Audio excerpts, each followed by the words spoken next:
Christmas is the season most attached to a yearning for a simpler past, when life was slower and family and friends had more time for one another. It seems like every generation longs for a Christmas past. In a 1954 episode of Father Knows Best, Jim grows increasingly frustrated with his children's materialistic approach to Christmas and their demands for a purple tree, dragging them to the mountains in hopes of recreating the true Christmas he remembers from his childhood. In an 1820s essay on Christmas, Washington Irving wrote, "One of the least pleasing effects of modern refinement is the havoc it has made among the hardy old holiday customs." He laments the loss of Christmas traditions centered on domestic life, dislikes the worldliness of the world, and longs for when men enjoyed life roughly but heartily and vigorously. Society has acquired a more enlightened and elegant tone, he writes, but it has lost many of its strong local peculiarities, its homebred feelings, its honest fireside delights.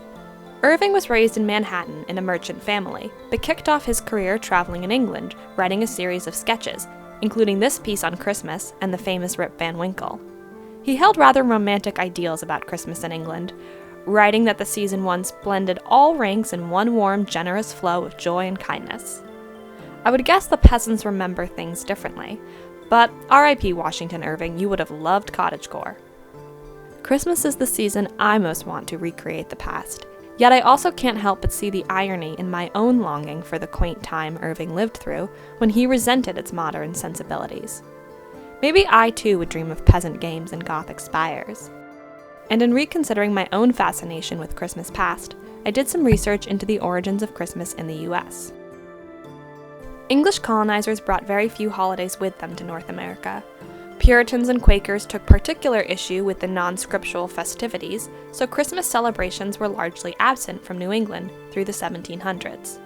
In the Anglican South, however, the season was sometimes referred to as the carnival season of the children of bondage because it was the longest holiday from labor enslaved peoples were given. Christmas traditions started spreading with the arrival of other migrant Europeans.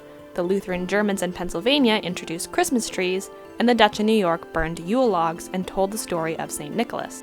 The wealthy purchased gifts from confectioners and toy shops. It was these Christmas traditions of rich New Yorkers, the gift-giving, and, increasingly, associations with wealth and gentility that started to make Christmas simultaneously a widely celebrated and present-giving holiday. Christmas won't be Christmas without presents, Joe grumbles in the famous opening of Little Women. It is interesting to consider that Christmas started getting popular in the US when it became commercialized. Whether it was Washington Irving reminiscing on the cottagecore English Christmas he never had, World War II-era films that dreamt of a time when families gathered around a hearth, 1950s sitcoms that anguished over promotional sales on cars, or the Hallmark movies of today that adore a small town committed to community and charity, the old-fashioned Christmas is an ever-present dream and an ever-elusive reality. But it fills me with joy nonetheless.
I collected a bunch of vintage cards and I want to make a card garland with them. I ordered a bunch from an Etsy shop of Tasha Tudor Prints, who is one of my favorite illustrators, and I also found a box at an antique market and I got pretty much all of them, so I think I'll have enough for a couple strands. I got this idea when I visited a living history museum in Portsmouth, New Hampshire called Strawberry Banke. If you're ever in New England, I would definitely recommend going there, especially for their Christmas event. It's a historic neighborhood in Portsmouth, New Hampshire that is still intact and has been restored to tell the kind of history of their neighborhood through Indigenous history up until like World War II era, but largely focusing on the 19th century. It really does feel like time traveling, and it's just really interesting. They have a general store that is set up for the 1940s with all the like food products and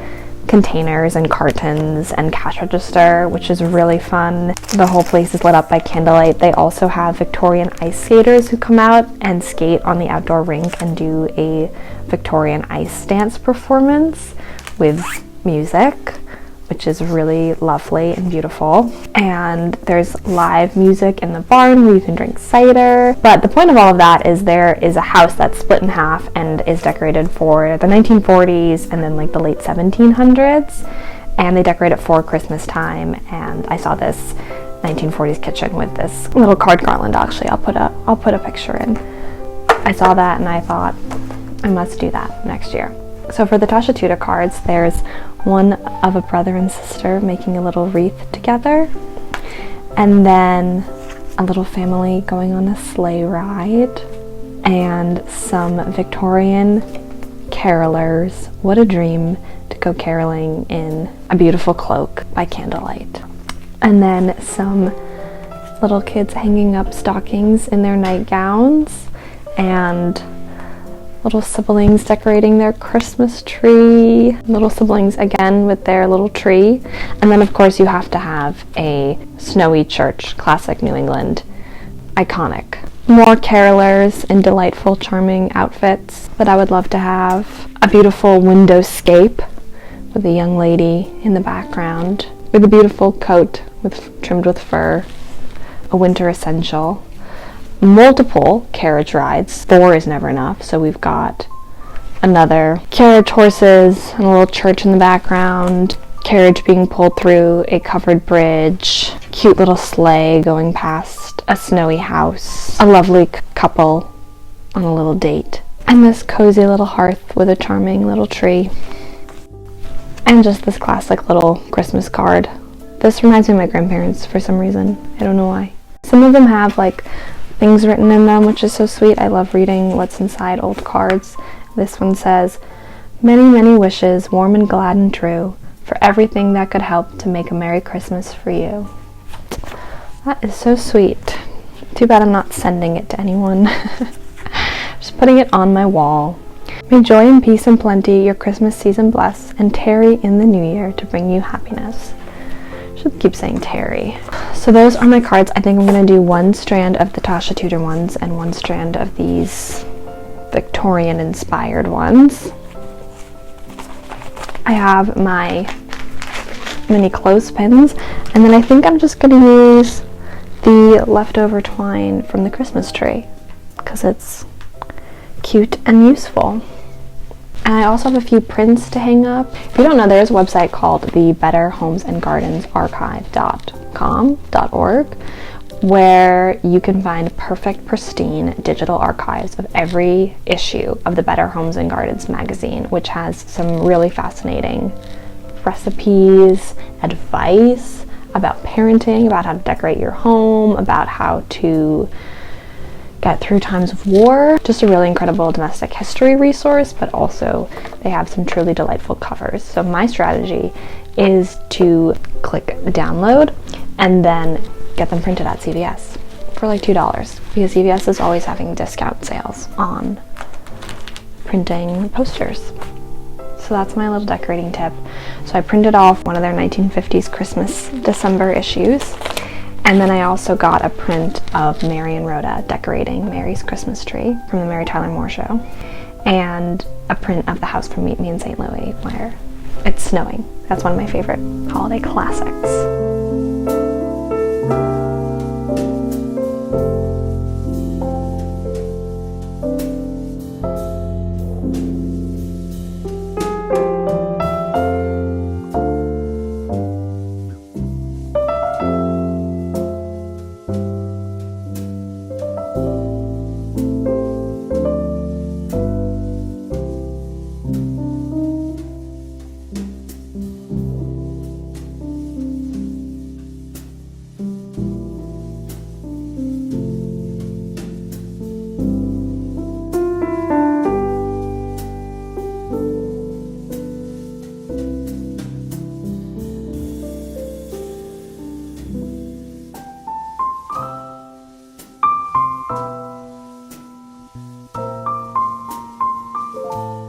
So I got this cardboard like DIY advent house. It's gonna look like this when I've finished building it. I'm really excited. It's so cute. It has like the little tree and the little family and little Santa on the roof and things like that. I've never done an advent calendar like this before, so I'm really excited about it. One of my dreams is to one year have enough time to make my own like Christmas dollhouse and buy one of those like basic wood dollhouses and decorate it with like a little mini Christmas tree and mini presents and all those things. But that dream hasn't been realized yet. But until then, I have this incredibly charming paper house.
So here's my completed house. It's truly so delightful. I can't wait to keep adding stuff to it. So far I just have like, there's a little owl, there's a little partridge in a pear tree outside. I had to use hot glue because the tabs were really wide. I did not have enough strength to shove those in there, so I just hot glued them. So it's a little drafty and not the most precise. I also broke a window back here, gripping this house with a vice-like grip to try to get the pieces in, to no avail. So it is hot glued and drafty and smashed, but it's still really cute and I'm so excited to add all the little things in.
So I'm really pleased with how the Victorian pudding turned out, at least visually. It has the shape of the mold, it has all the groovings and indentations, so it at least looks right.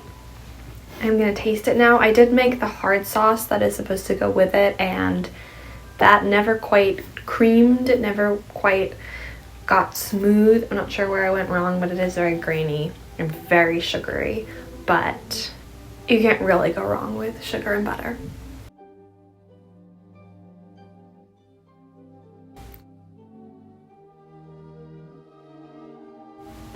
That's actually very good. I really like that. It's got really nice flavors. Really like all the different spices. The fruit is nice. Keeps it from being like too dry and bready. It's a little bit heavy, but overall, I don't really know what the texture was supposed to be. I don't think it's really supposed to be a pudding. It's more of a bread, but it is pretty gummy and thick, but totally edible. I'm just so excited. I'm having Christmas pudding. And while I have my Christmas pudding, I'm gonna read A Christmas Carol. How fitting.